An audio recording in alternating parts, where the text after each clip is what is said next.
In this episode, Scott and I will be talking about why no one cares about your product and how to get them to care. This is the Stretch Goals podcast, where each week we'll share insights and lessons learned based on our experiences as entrepreneurs. We'll challenge you to create ambitious goals as you start and grow your business. I'm your host, Scott Davis. And I'm Robert Dickerson. So you spent weeks, months, or even years creating your product. And then you get to launch day, you launch it out there, no one signs up, no one downloads your app. Why does this happen? And how can you avoid it? And that's really the focus of our episode today. I think it could be really hard when you've spent a lot of time developing a product, especially if you're kind of using your own ideas and own thoughts, and you spend a lot of time developing it, and you think just launching it that people will come to it, right? And they'll start using the product. But I think the reason that people don't is because there's only so much time in the day, and everyone is just inundated with new products, new services, and it's really impossible to keep up with those things. And so I think this episode is really timely for those of us that are listening to this podcast that are developing products, is to think about when we're ready to launch, and maybe it's not a singular event, this launch event, right? And maybe that's one thing you need to think about is using kind of an agile process to continually launch new products and features out there, so that you don't end up with this, this launch day thing where no one signs up. And then how you can avoid that and how you can continue to grow your customer base after you release something out there. Yeah, this is a great topic. And, I see it all the time. Founders are very emotionally connected to their product. Their product goes and finally launches after, potentially months or years of development, and nobody shows up, right? In whatever capacity that may be. And there's some very basic reasons for it. Number one, people aren't as emotionally connected to the product as you, because it's brand new to them. You haven't created any brand association with them yet, right? And then number two, you need to convince them why they need it and why it's important to them. We're talking about, if you've got a mobile app, most people have no more than 17 to 30 apps on their phone. This is the average user, not power users like us, but 17 to 30 apps on their phone. So you have to convince them to add one more. We're also talking about an environment where most people have over 50 bookmarks in their browser. So now they need to be able to find you and make you one of those bookmarks. And then we're talking about an environment where people have more than 1,000 unread emails in their inbox. How do you get into that inbox, right? To save it for later. So what is it that, why is it so hard to connect with people and get your product there and become one of those key apps or bookmarks or top inbox items that you're going to come back to all the time? I mean, I've signed up for services that I was, I got an initial pitch or saw the website and I thought, oh, this is a great service. Sign up, never use it. Yeah, because I don't have time, right? And I'll get emails in my inbox to them following up to use a service, and I just don't have time to use it. There's not enough of a need for me to go out there and use a service. So even if you can get in front of someone, a lot of times there might not be a big enough need for them to go engage with your services. And we talked about that this could be for anything, right? It doesn't have to be for apps, or it could be for this podcast. How do we get people to listen to this podcast, right? There's so many podcasts out there on entrepreneurship. Why are we special? Why are we any different to get people to listen to us? Yeah, I know for a fact that we've got 2 listeners of this podcast, you and me. But no, it's a great question. I mean, our podcast is a good example. I mean, maybe nobody listens to this, but, we have to resonate with people. If we resonate with people, we put ourselves out there, we market ourselves appropriately and organically, then and as long as we're hitting the things that people need, we need to listen to our own customers, and eat our own dog food, right? Everything that we're talking about here, as long as we can meet the needs of those people, then they're going to come back. And that's how we got our podcast out there. But it goes back to nobody cares about our podcast. That's true. So we go out and find people who would find this appropriate, and we'll say to them, hey, check out our podcast. Share it with your friends. Share it with people you feel would find this information useful, and then put it in places, Product Hunt podcasts, or put it out on Twitter. Put it in places where other like-minded individuals who are in the business of consuming podcast content and put it out there where their eyes can see it, you know? And I think for us with this podcast, we take a long-term view of it. It's not something that's going to happen immediately. And so that's something also you have to think about as you're growing your business, that it's not a one-time event where you're going to get tons of people signing up. It's an iterative process that you're going to work on for a long time to actually grow your business. I'm done. I'm done. I thought this podcast was going to get like 10,000. I'm done. I'm finished. Well, hopefully we get a lot of listeners, but. Well, so I want to talk about something. So like, I don't know, like this, I wasn't planning on talking about this, but there's this website that I use. It's called throttleHQ.com. And like what it does is it basically allows me to sign up for, like, you know, all those newsletters you get and everything. Like you were just talking about, and this is why I thought of it. You sign up for a new service, and you're like, oh, cool, this is going to be awesome, and then you never use it. Well, this was one of those services, but then it sort of came back to me. So with like Throttle, what it allows me to do is throttle my email. My inbox was getting out of control, right? Because I was signed up for these beta services, and then now they're sending me emails. This allows me to like control where I can get subscriptions from and all these different things. And I never really used it. But then like one day I was like, hey, I really need this service again. But because I had bookmarked it, I came back to it. And now it's something I use all the time. Like I send all my potentially junk email there, and then I can cut them off at any time. And I no longer get their emails. And then they don't have my personal email. So that's just an example of a service that I wasn't using. I thought it was a cool concept. I never used it. And then all of a sudden I'm using it again. And like, how did that happen? Well, for me personally, there was a need for it. It gave me more time. But really, like, how do they target other people? I don't know. Well, I think that goes back to, you never know how long it's going to take to grow your customers. And that initial engagement with the service, you signed up, but you weren't really engaged with it. It took a period of time.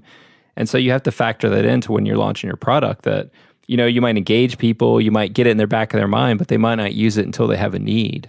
So just getting out there in front of more and more people is important, so people care about your product, so people can see how they can use it. So, yeah, I mean, isn't there like this notion, like science, you know, something that says you have to do something like 21 times to make it a habit, or something to that effect? I don't know. Throw out some number. You know, statistics are made up on the fly, right? It takes 38 times to make something a habit, whatever it is. How do you make something a habit like that? Because, you know, if you see a product, you immediately, maybe you do care, maybe you don't care, but then like, how do you make them come back? Like, well, that's why you get all those emails. We just spam you. And because they want, because I mean, it is that you have to have all these touch points.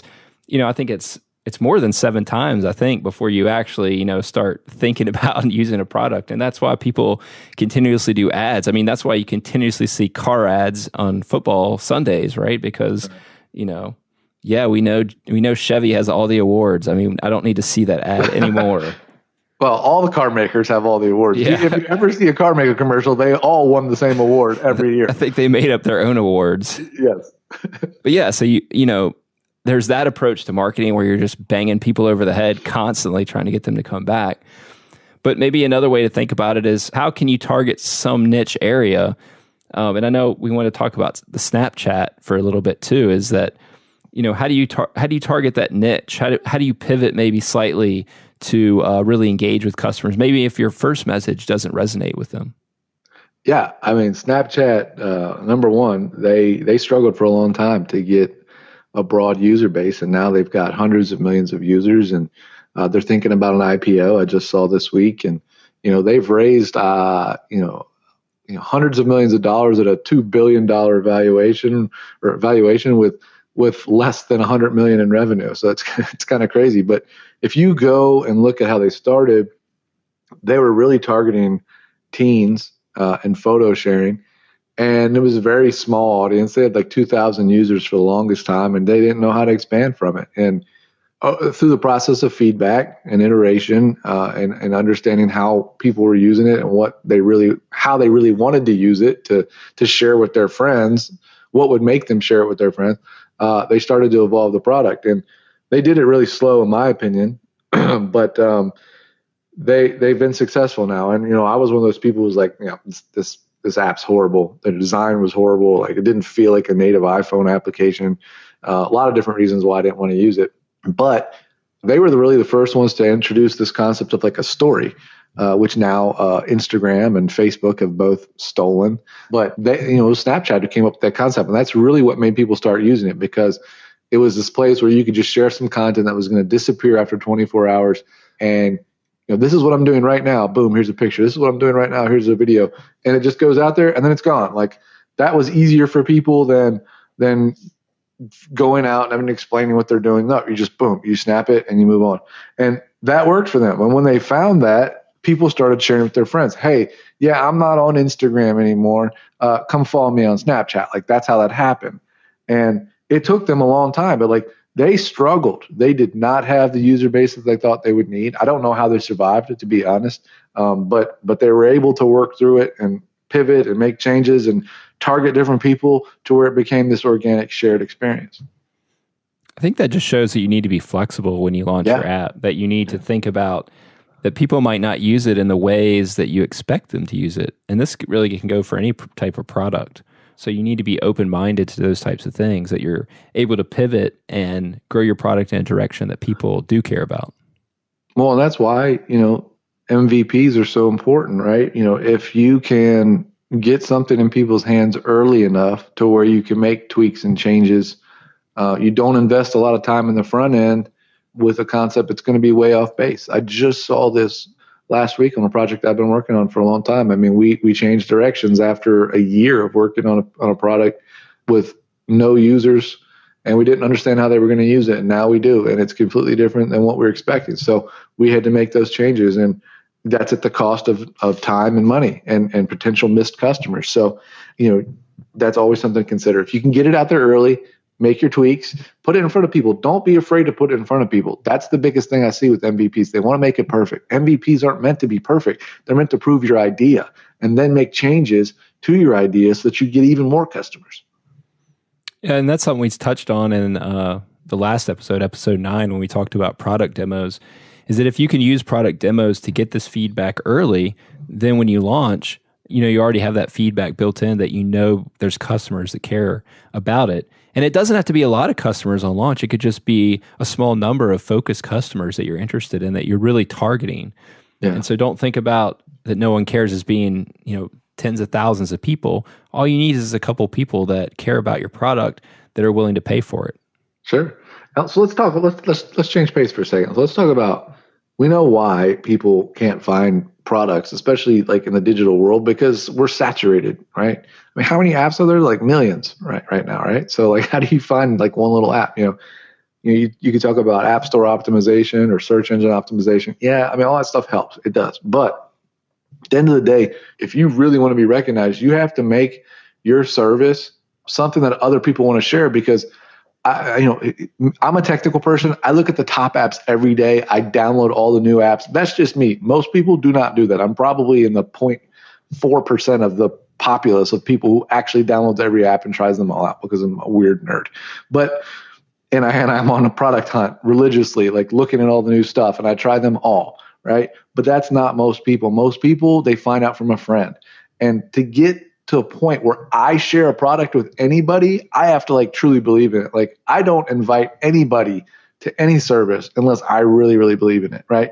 And if you can get your product to that point where people want to share it, then you've met this. How do we make people care? Because somebody else told you about it. And if somebody else told you about it, you're more likely to use it.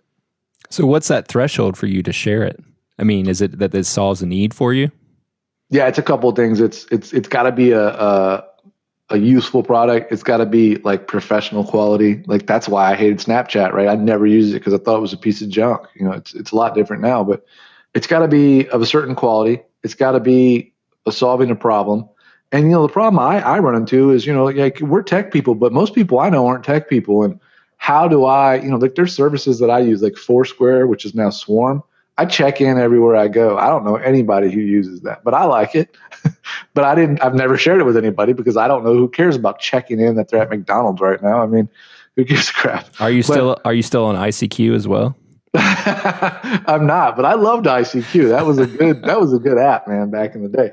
But yeah, it's got to be something that I only see. I know my audience, right? Like I know my people. Like Rob, what have I shared with you? Really, not a whole lot. Yep, nothing. Because I know you, right? And like I know what you'd be interested in. But if I do share something with you, I'm going to share it with you because I know you're interested in it, right? Like I know you don't like TI-82 calculator apps. You don't want to talk about that. But the point is, like, I share it with you for a couple of reasons. One, I know it's important to you, or two, it'll benefit our relationship in some way. Like I told my wife this morning about how Instagram just last week or a week before added taggable products in their posts. You can now, post a picture, click on different products like shoes or a purse or whatever, and as a brand, you can associate that with like a price point and a link to a product. I shared that with her because she loves shopping and she loves Instagram, so that's an example of why I shared this piece of news with her. And that's the same concept as to what would make me share a product. Does it benefit you? And I think if we're going back to development of those products, I know we talked a little bit about pushing features out continuously and getting feedback on those features as well as a way to continue to grow your product and get that audience feedback. So if, like you were saying with Instagram, they can launch this new feature and they can get feedback on that feature and tweak it and try to grow it, to get their audience bigger. And I mean, after you get that initial audience, you're continuing to double down and continuing to grow your product by continuing to, marketing your product, sharing your product. And I know that can come as a developer myself. Some of that stuff I don't really know that well, right? The marketing and the sales.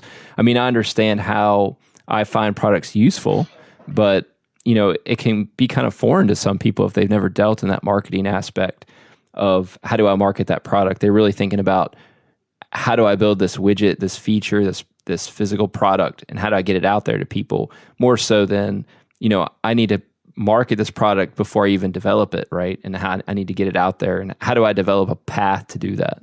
Mm-hmm. Yeah, and some people do think about it in the wrong order, right? I mean, it's like, is the concept of a focus group dead these days? I mean, like just like the old school, like you sit in a room with 10 people, like is that dead, or is pushing your app out on Test Flight or Hockey app or any of these beta services, is that a better approach because you're hitting 500 to 2,000 users at a time? I mean, a lot of times if you've got a software product, you get a beta, but you don't actually get any feedback. You don't get feedback because people didn't like it or they don't have time. Like you said earlier, if they like your product though, they're going to give you some feedback, how to make it better.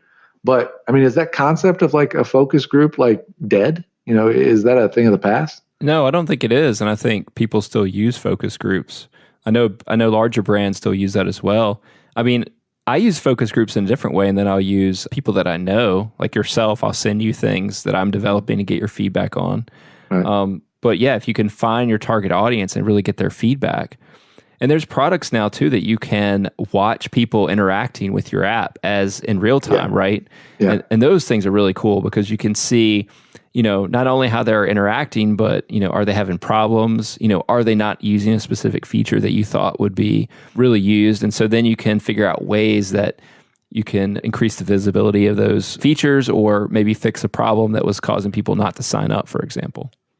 Right. Yeah. A lot of those products, in my opinion, are overpriced, but they do provide a lot of context, how people are engaging, like where are the hot zones and all that good stuff. But they're very pricey, but they provide invaluable data. And the reason that they are pricey is because they don't have a lot of competition in that space, right? And that's why they're able to price that way. But yeah, I mean, it's hard to put an app out there if you've got your mindset that you're going to put a piece of software out in the market, website, app, whatever. I mean, look, even putting something on Walmart's shelf, or I don't know, you've got a new cereal. If you think that your product on day one is going to go to millions of people, you're way off.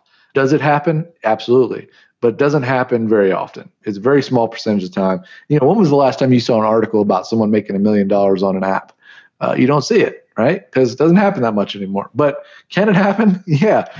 You just have to know how to get it out there. But I'm saying it's the exception to the rule. So you really have to be prepared for an initial slow growth. And I'm happy with a linear growth graph. It doesn't have to be exponential. It doesn't have to be shared organically by millions of people overnight. But I like a steady growth pattern, keeping those daily active users constantly going up. And I'm happy with that.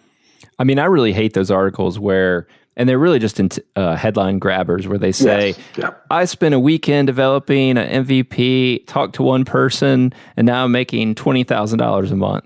Yeah. I mean, it just doesn't happen like that. I mean, Yeah. even if it does, those are outliers. So ignore those articles. It's sensationalism in order to drive traffic to a site. I mean, that's just how it is. But I mean, and do those things happen? Yeah, they do. And Rob and I have had success in the past too. Like every experience is different, and you just can't be willing to give up. But at the same time, you can't expect hundreds or thousands of people of adopting your app immediately. I mean, you might know 500 people, and you might send your product to 500 people, but even still, those 500 people aren't all going to become adopters, so just expect it to not be what you have in your head, just take a modest approach. Don't be offended if people don't get it. That's what MVPs are for. Make a change, make it apply to more people. And every single time you put it out there, make more changes so it applies to even more people. I think that rejection is one thing people don't like too. Yeah. They take that rejection personally when they push their product out there and no one cares about it. And I know that's something that's hard for me, but you can't take it personally, right? You have to use the feedback, both positive and negative, from people. And sometimes no feedback is not negative feedback. And you have to remember that. Just because someone doesn't try it doesn't mean they don't like it. It might just mean that they don't have time, right, at that particular time, or they don't have an interest or a need at that time. And so you have to continue to follow up with people, continuing to reach out to your audience and find those people that will engage with it, that will give you feedback.